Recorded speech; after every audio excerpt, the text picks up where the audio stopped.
Doctor Gauri गरजेनंतर माझा बळी जाणार असा दावा डॉक्टर स्नेहल घुगे या विवाहितेनं केलाय। 3 वर्षांपासून छळ सुरू असल्याचाही डॉक्टर महिलेनं गंभीर आरोप केलाय।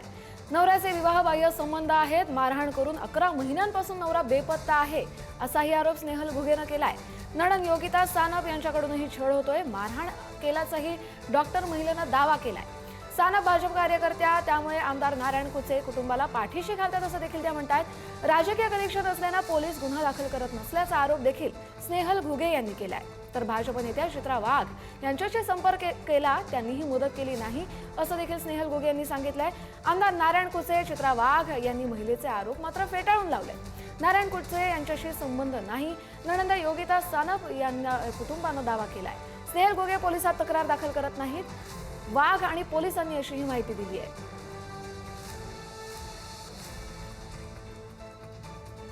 डॉक्टर गौरी गर्जे यांच्यानंतर ज्या पद्धतीने अन्याय सहन करून त्यांना आत्महत्येची वेळ आली किंवा करण्यात आली, तशीच जी वेळ आहे ती माझ्यावर येऊ नये अशी भूमिका पुण्यातील डॉक्टर स्नेहल घुगे यांनी सोशल मीडियामधून मांडली। त्यानंतर अनेकांना मदतीचा हात मागितला।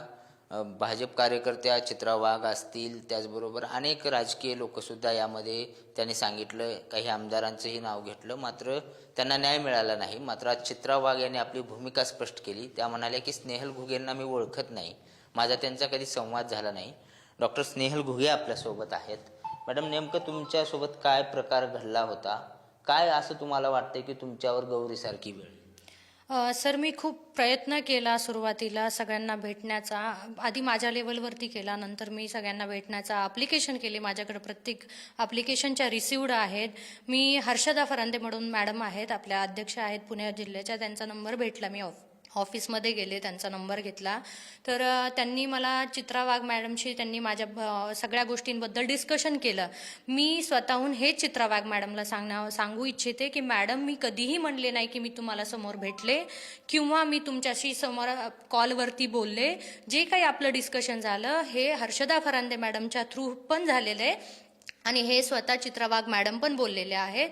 आणि मला हर्षदा फरांदे मॅडमने सांगितलं की चित्रा वाघ मॅडमने असं म्हणे की बाळा, तू अशा मुलासोबत राहण्यापेक्षा तू घटस्फोट घे आणि दूर राहा, हा त्यांनी मला बोललेले आहेत। आणि जेव्हा मी हर्षदा फरांदे मॅडमकडे जाते एखाद्या गोष्टीसाठी न्याय मागण्यासाठी, मी त्यांचे रेकॉर्डिंग तर नाही करू शकत ना, कारण मी न्याय मागण्यासाठी जाते। मला माहीत नव्हतं की माझ्यावर अशी वेळ येईल की माझ्यावर असे ब्लेम केले जातील की मी खोटं बोलते म्हणून। तर असं काहीही नाहीये। तुम्हाला जर वाटत असेल की मी खोटं बोलते, तर माझ्यामध्ये आणि हर्षदा फरांदे मॅडममध्ये काय काय डिस्कशन झालं ते तुम्ही त्याचे रेकॉर्ड्स काढावे। मी काहीही खोटं बोलत नाही। आणि मॅडम, मी तुम्हाला आणि हर्षदा फरांदे मॅडमला असो किंवा सगळ्या महिलांना मी हीच विनंती करते की मला अजूनही तुमच्याकडून न्यायाची अपेक्षा आहे। मी कुणावर आरोप करत नाहीये, मी कोणत्याही पक्षाची नाहीये। तुम्ही मुळापर्यंत जा, तुम्ही कोणतीही चौकशी करा, माझे सगळे रेकॉर्ड्स काढा, मी कोणत्याही पक्षाची नाहीये। मला याच्यामध्ये पक्षपात करू नका। मी फक्त एवढीच विनंती करते की माझ्यावर जो अन्याय झाला आहे तर तुम्ही त्याच्यावर ॲक्शन घ्यावी। मी नक्कीच भेटेल मॅम तुमच्याशी, मला भेटण्याची इच्छा आहे। एका मुलीला एका आईने भेटावे याला मी नाकारत नाही, मी नक्कीच तुमच्याशी भेटेल। राहिला प्रश्न तक्रारीचा, तर तक्रार ही याच्यामुळे नाही केली की जेव्हा मी काही ॲक्शन घेण्याचा प्रयत्न करत होते तेव्हा माझ्यापुढं कुचे साहेबांचं नाव सांगण्यात आलं की कुचे साहेबांचा आम्हाला सपोर्ट आहे, आम्ही त्यांचे निकटवर्तीय कार्यकर्ते आहोत आणि आमच्यावर कोणतीही ॲक्शन घेतली तरीही आम्ही 5-10 लाख रुपये देऊन बाहेर निघू, पण आम्हाला त्याच केसचा उपयोग तुला डिवोर्स देण्यासाठी होईल। जर मला डिवोर्स घ्यायचाच असता, मला न्याय नसता, मला डिवोर्स घ्यायचा असता तर मी यांच्याकडे कुणाकडेच आली नसते। डिवोर्स घेण्यासाठी माझ्याकडे न्यायालय आहे, मी तिकडे तक्रार केली असती, डिवोर्स घेतला होता।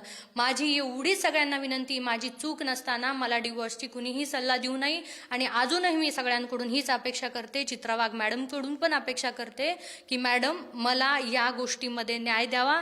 तुम्हाला काय प्रूफ करायचे ते समोरासमोर मी सगळं येऊन प्रूफ करते, माझ्याकडे प्रत्येक गोष्टीचे प्रूफ आहे, पण मी तुमच्यावर आरोप बिलकुलही करत नाहीये। नारायण कुचेचं पण तुम्ही नाव घेतलं, नारायण कुचेंचं ह्याच्यात काय?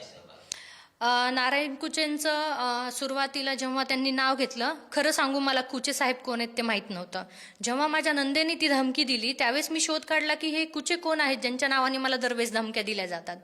तर तो शोध काढल्यानंतर मला समजलं की कुचे साहेब आमदार आहेत म्हणून तिथलचे.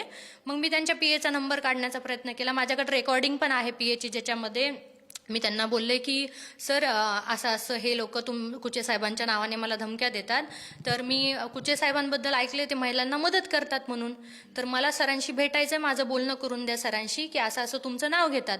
मग आता ते परस्पर घेतात का ह्यांच्या परमिशनने घेतात ते मला काय माहिती आहे.